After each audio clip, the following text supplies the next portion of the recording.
Buat kalian yang mau mensupport channel ini dengan donasi, atau emang sekedar mau beli Mimin kopi, kalian bisa pilih antara Super Thanks atau Saweria.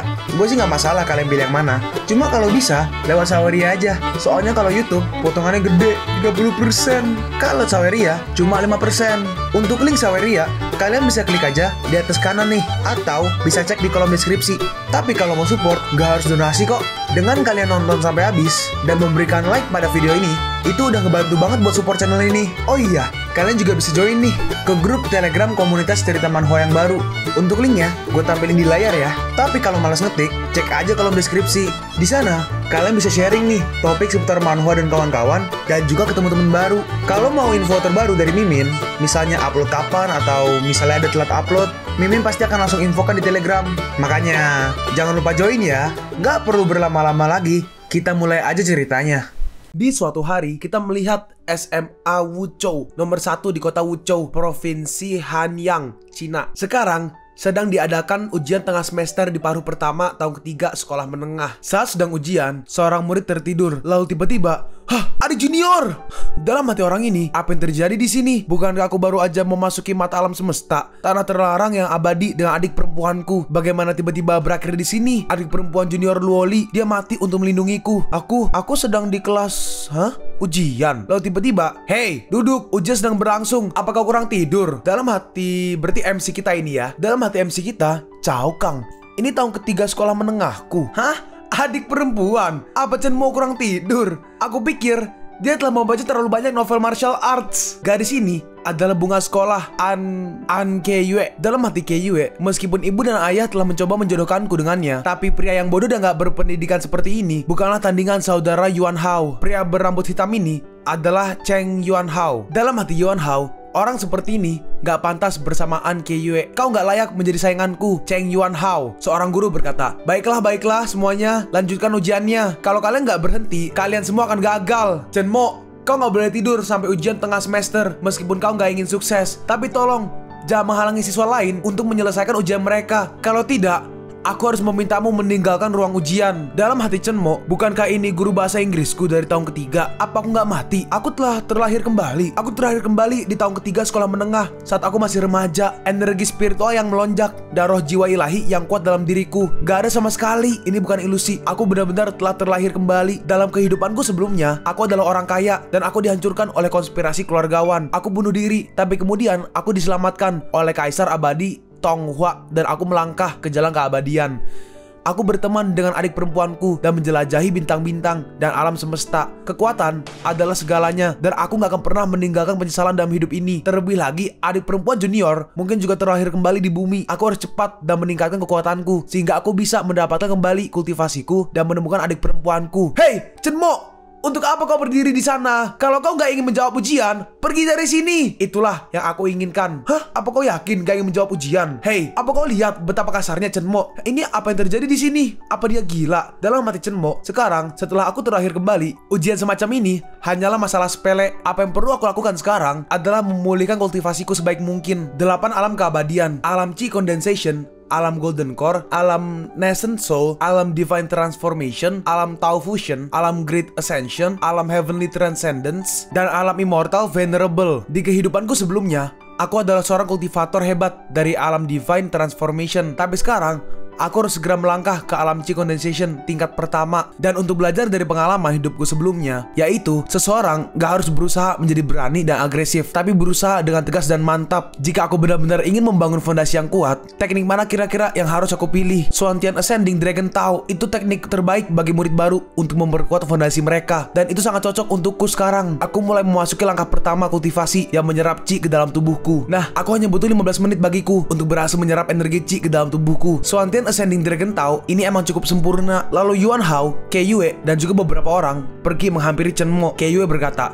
"Chen Mo, apa yang kau lakukan di sini?" Yuan Hao berkata, "Mungkin Chen Mo sedang bersantai karena menyelesaikan tes lebih awal hari ini." Lalu kita melihat wanita berambut pirang. Dalam hati Chen Mo, Chiang Yao, dia dari keluarga pedagang sederhana. Dia pada dasarnya adalah orang yang sangat baik hati. Dia selalu bersama aku di kehidupanku sebelumnya, tapi aku gak menyayanginya saat itu. "Chen Mo, tadi aku bertanya." Chen Mo berkata, "Yao Yao, bagaimana ujian hari ini?" Dalam hati Yao Yao, Bagaimana mungkin Chen Mo mengabaikan Kei Yue dan malah berbicara langsung denganku? Itu nggak buruk. Chen Mo berkata, kalau kau berhasil masuk 10 besar di kelas, aku akan memberimu hadiah. Benarkah? Oke, aku akan mencoba yang terbaik. Chen Mo melanjutkan, oke kalau begitu, sekarang aku harus pergi. Aku akan melihatmu lagi dalam 3 hari. Chen Mo pun pergi. Dalam hati Kei Yue mengabaikanku. Aku khawatir kau hanya berpura-pura menjadi seseorang yang bukan dirimu. Dari apa yang kuingat dari masa laluku, gak lama lagi keluarga Qian Yao menghadapi krisis besar. Sekarang, setelah aku terakhir kembali, aku gak bisa membiarkan semua ini terjadi lagi. Oh benar, aku harusnya tinggal sementara di rumah Kei Yue seperti yang diatur oleh orang tuaku.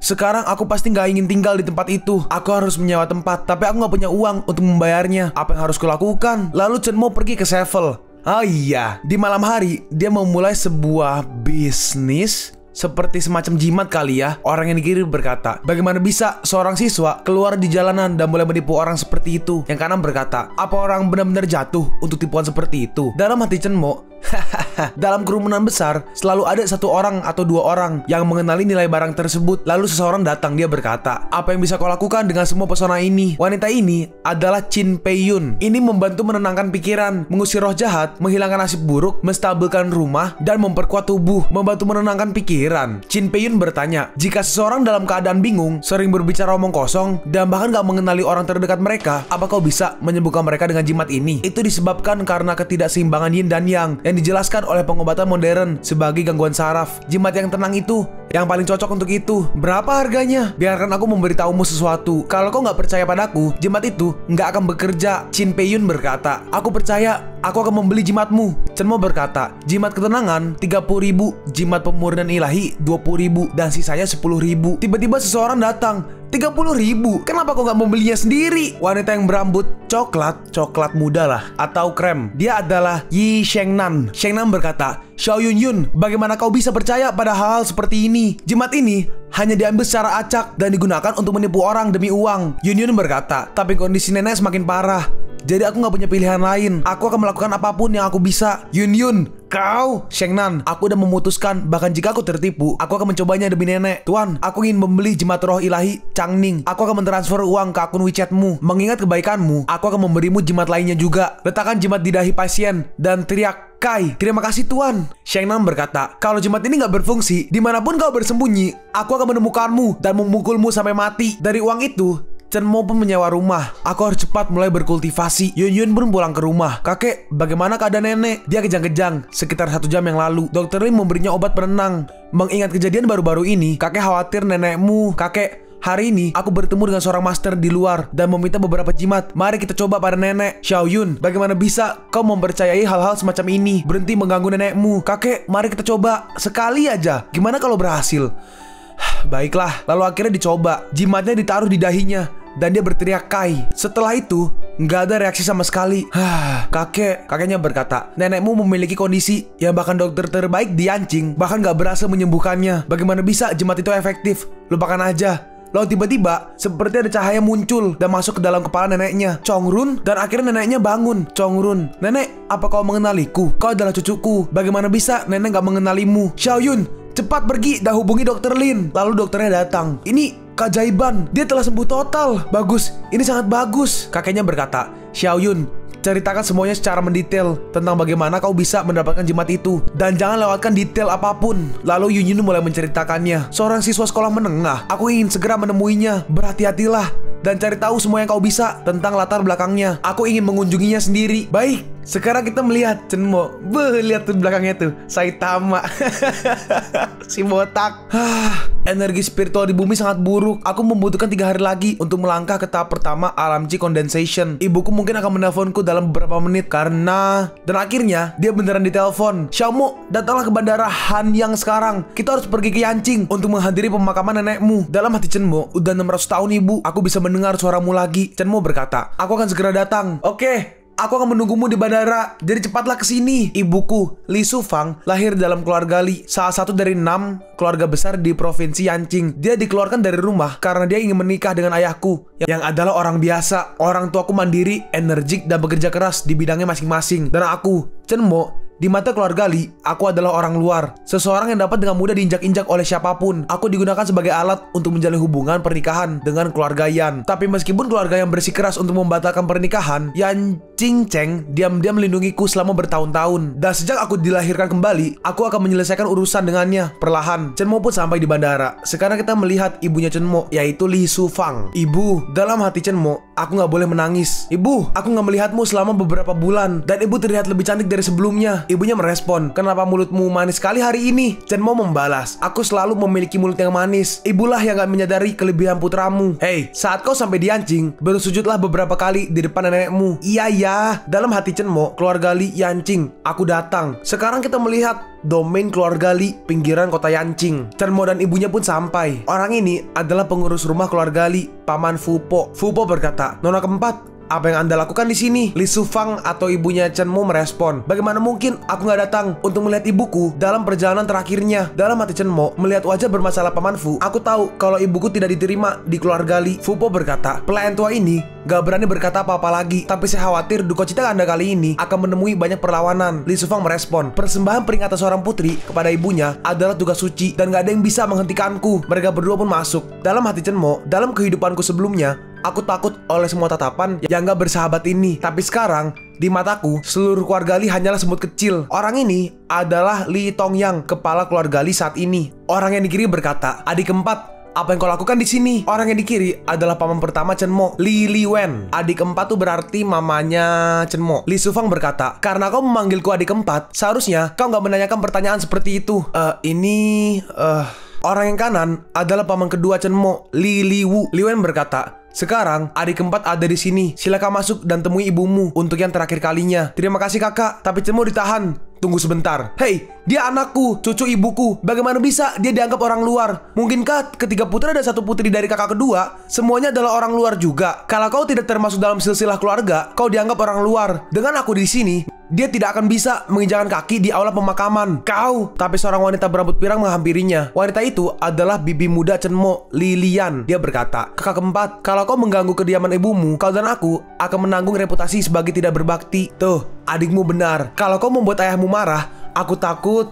Aku tahu itu. Ibunya berkata, Xiaomo, nenekmu sangat mencintaimu saat dia masih hidup. Karena mereka gak mengizinkanmu masuk, kau harus melihat nenekmu untuk terakhir kalinya di depan gerbang aula pemakaman. Baik, akhirnya Chen Mo pun bersujud. Malam hari pun tiba. Seseorang menghampiri Chen Mo dan juga ibunya. Dia berkata, bibi, kau bisa istirahat di sini untuk malam ini. Aku akan pergi mengatur tempat untuk sepupuku. Li Shufang berkata, biarkan Xiaomo tinggal bersamaku sehingga kau gak mendapat masalah. Bibi, ayahku bilang kepadaku kalau generasi muda harus memiliki tempat tinggal sendiri. Tapi Chen Mo merespon, ibu, jangan khawatir, aku akan baik-baik aja. Dalam hati Chen Mo, aku tahu itu gudang. Dalam kehidupanku sebelumnya, aku dikurung di tempat ini oleh anggota muda dari keluarga Li, dan aku hampir dibunuh oleh mereka. Sepupunya Chen Mo berkata, kau akan tinggal di sini untuk malam ini. Chen Mo merespon, apa kalian dari keluarga Li begitu miskin sehingga kalian membiarkan tamu kalian tinggal di gudang? Sepupunya membalas, membiarkan kamu tinggal di gudang aja, itu udah bisa dianggap sebagai hak istimewa yang besar. Dia pun akhirnya pergi. Di malam itu juga, kita melihat beberapa orang sepupunya dari Chen Mo. Mungkin semuanya sepupunya ya, mungkin ya. Sumuran kelihatannya. Hei, cepat, buka pintunya. Saat pintunya terbuka, Chen Mo berkata, karena kalian semua ada di sini, masuk aja. Oke, kita masuk. Mereka melihat Chen Mo yang sedang duduk di kursi. Chen Mo berkata, apa yang ingin kalian lakukan? Aku akan menunjukkan kepadamu apa konsekuensi menghina tua muda ini. Lakukan, pastikan kau tidak membunuhnya. Dua orang sepupunya maju, tapi dengan mudah dikalahkan oleh Chen Mo dan tersisa dia sendiri. Mengesankan, kau mengalahkan keduanya. Gak heran kau begitu percaya diri. Namun, aku akan menunjukkan kepadamu apa itu kekuatan sejati. Dalam hati Chen Mo, energi spiritual. Enggak, itu terlalu lemah. Hampir gak bisa disebut energi spiritual. Tapi apa ada kultivator immortal di bumi pada saat ini? Sepupu yang kiri berkata, tanpa diduga, kakak Yue sebenarnya adalah seorang praktisi seni bela diri. Sepupu yang kanan berkata, dari kelihatannya, dia seharusnya menjadi master alam luar. Dalam hati Chen Mo, praktisi seni bela diri, master alam luar. Sekarang, matilah bajingan. Sepupunya menyerang, tapi dengan mudah Chen Mo menahannya. Apa? Chen Mo mengangkat tangannya dan langsung membantingnya ke tanah. Apa ini yang kau sebut kekuatan sejati? Chen Mo, lepaskan kakak Yue. Lepaskan dia. Ya, aku bisa. Tapi lalu perutnya diinjak. Si sepupu Yue berkata, Chen Mo, Kau berani menghancurkan dantianku? Chenmo membalas, aku gak akan membiarkanmu pergi, bahkan jika aku mati dan menjadi hantu. Jangan khawatir, ini baru permulaan. Sepupunya pun diangkat keluar, dan orang-orang mulai berkumpul, termasuk si kepala keluarga. Katakan, ada apa? Ayah, Dantian Yue dilumpuhkan oleh anak haram adik keempat. Bajingan kecil itu, beraninya dia melakukan hal seperti ini. Liwu, cepat kirim beberapa orang dan bawa adik keempatmu dan Chenmo ke sini. Baik ayah. Gak perlu, aku di sini. Seseorang berkata, apa kau gak tahu apa yang sudah kau lakukan? Seorang lagi berkata, mari kita tunggu dan lihat bagaimana dia mati. Seorang lagi menambahkan lagi, dia emang bajingan dengan nama belakang orang luar. Beraninya dia. Dalam hati Lilian, anak ini, dia benar-benar datang kemari. Ibunya Yue berkata, Yue-er adalah sepupumu sendiri. Bagaimana bisa kau begitu kejam melakukan ini padanya? Li Tongyang berkata, berlutut, tapi Chenmo hanya diam. Berlutut! Chenmo telah menghabiskan seluruh hidupku memandang ke langit dan bumi. Sombong. Dasar, sombong sekali. Kau gak menghormati ketua. Kau berani bertindak sembarangan. Kau bajingan. Kau adalah anggota keluarga Li kami. Tapi kau telah memberikan pukulan yang sangat buruk pada sepupumu sendiri. Tapi kau gak mengakui kesalahanmu. Keluarga Li. Jadi sekarang, kalian menganggapku sebagai anggota keluarga Li. Aku gak peduli tentang itu. Ayahnya Yue-er berkata, ayah, kau udah melihat semuanya. Bajingan kecil ini gak punya respect untuk orang yang lebih tua. Dan dia juga menolak untuk mengakui kesalahannya. Jadilah hakim atas nama Yue-er, melakukan hukum keluarga. Dalam hati Lilian sudah berakhir. Aku khawatir Chenmo gak akan bisa meninggalkan pintu keluarga Li. Dalam hati kedua orang tua Yue, bajingan itu, dia pantas mendapatkannya. Chenmo, kau pantas mati karena melakukan hal seperti ini pada anakku. Lalu ibunya Chenmo datang. Tunggu sebentar, kakak tertua. Xiaomo sama sekali bukan orang yang kejam. Pasti ada semacam kesalahpahaman. Li Wen atau ayahnya Yue berkata, kesalahpahaman? Adik keempat, keponakanmu sendiri berbaring di sini dengan darah di sekujur tubuhnya. Dan kau memberitahuku bahwa itu semacam kesalahpahaman. Xiaomo, sebenarnya apa yang terjadi di sini? Chenmo menjawab, Bu, apakah menurutmu orang-orang ini akan percaya pada penjelasanku? Aku mengerti apa yang kau katakan, tapi setiap orang berhak atas keadilan mereka sendiri. Kau hanya perlu memberitahu kami yang sebenarnya tentang apa yang sebenarnya terjadi dan membiarkan mereka menilai itu. Dalam hati Chenmo, dia masih memikirkan keluarga Li. Ya, aku bisa mengabaikan orang lain, tapi aku nggak bisa mengabaikan ibuku. Chenmo melihat ke salah satu sepupunya. Dia menariknya. Hei, kau, apa yang kau lakukan? Lepaskan aku. Chenmo berkata, biarkan dia bicara atas namaku. Dia telah melihat seluruh kejadian dengan sangat jelas. Dua orang di belakang berbisik, membiarkan dia bicara. Bukankah dia bersama dengan Li Yue? Aku bicara apa? Ceritakan semua yang kau ketahui, persis seperti yang kau ketahui. Jangan berani berbohong. Oke. Li Yue yang mengatakan bahwa dia ingin memberi pelajaran pada bajingan kecil itu. Dia berkata, mari kita beri pelajaran pada wanita nggak tahu malu itu, Li Sufang. Pastikan mereka nggak pernah berani kembali ke rumah keluarga Li kita di masa depan. Dia mengatakan kalau dia telah mengatur agar Chenmo tinggal di gudang dan kita harus membawa beberapa orang untuk memukulinya. Selama dia nggak benar-benar terbunuh, nggak akan ada masalah. Kami masuk ke sana, tapi kami nggak tahu bahwa Chenmo begitu ahli dalam bertarung. Meskipun Li Yue menggunakan semua kekuatannya, dia masih dilumpuhkan olehnya. Kakak tertua, apakah itu anak baik yang telah kau besarkan, ha? Ibunya Yue berkata, walaupun begitu, Chenmo seharusnya nggak menyerangnya seperti itu. Dan selain itu, apa yang dikatakan Yue-er itu salah. Setelah melakukan apa yang kau lakukan saat itu, apa kau masih takut orang-orang membicarakannya? Kau, ibu, kau baik-baik aja. Izinkan aku menanyakan suatu pertanyaan. Apa yang akan kau lakukan jika Xiaomoku yang tergeletak di tanah sekarang? Ayah, apa kau akan menggunakan hukum keluarga? Dalam hati Chenmo, pertanyaan bagus. Bu, mari kita lihat bagaimana Li Tongyang ini menjawab. Mendengar itu semuanya terdiam. Li Tongyang berkata, aku tidak akan. Dia bukan anggota keluarga Liku. Bagaimana hidup dan mati orang luar layak untuk ditegakkan hukum keluarga Li kita sangat jelas sekarang, bahkan tanpa keraguan. Jadi apa yang akan dilakukan Patriark Li tentang insiden hari ini? Bawa Chenmo ke dalam tahanan dan tunggu sampai Li Yue bangun sebelum berurusan dengannya. Ibunya merespon, dan bagaimana jika aku mengatakan tidak? Kau berani? Kenapa aku nggak berani? Dasar anak durhaka. Li Tongyang ingin menampar Li Sufang, tapi Chenmo menahannya. Kau, beraninya kau? Bajingan, kurang ajar. Kalau kau berani melakukan satu gerakan pun, aku nggak akan ragu untuk membunuhmu. Xiaomo, biarkan dia pergi. Chenmo melihat dua kakek di belakang. Dalam hati Chenmo, kedua kakek tua itu memiliki kekuatan untuk menyerangku. Keluarga Li emang nggak sesederhana yang terlihat di permukaan, tapi kekuatan kultivator hebat dari alam Divine Transformation nggak bisa ditembus. Aku nggak mampu dan nggak berdaya di kehidupanku sebelumnya. Tapi jika aku membiarkan ibuku direndahkan dalam kehidupan ini, aku nggak akan pantas menjadi putranya. Chenmo berkata, akulah yang memukulnya. Kalau kau memiliki masalah dengan itu, kau bisa mendatangiku. Selama aku di sini, gak ada seorang pun di sini yang bisa menyakiti ibuku dengan cara apapun. Jika tidak, Aku nggak keberatan membiarkan kalian memiliki patriark baru di keluarga Lee. Chenmo memunculkan auranya. Dalam hati Lee Liwu, Chenmo sebenarnya adalah seniman bela diri alam batin. Dalam hati Lee Tongyan, apa dia seorang seni bela diri alam batin? Pada jarak ini, jika dia ingin membunuhku, gak akan ada yang bisa menyelamatkanku. Kalian pun sampai di penghujung video ini. Kalian mau tahu lanjutan chapter ini? Atau manhwa menarik lainnya? Makanya, jangan lupa subscribe biar kalian gak ketinggalan kalau gue upload video baru. Jangan lupa like, komen, dan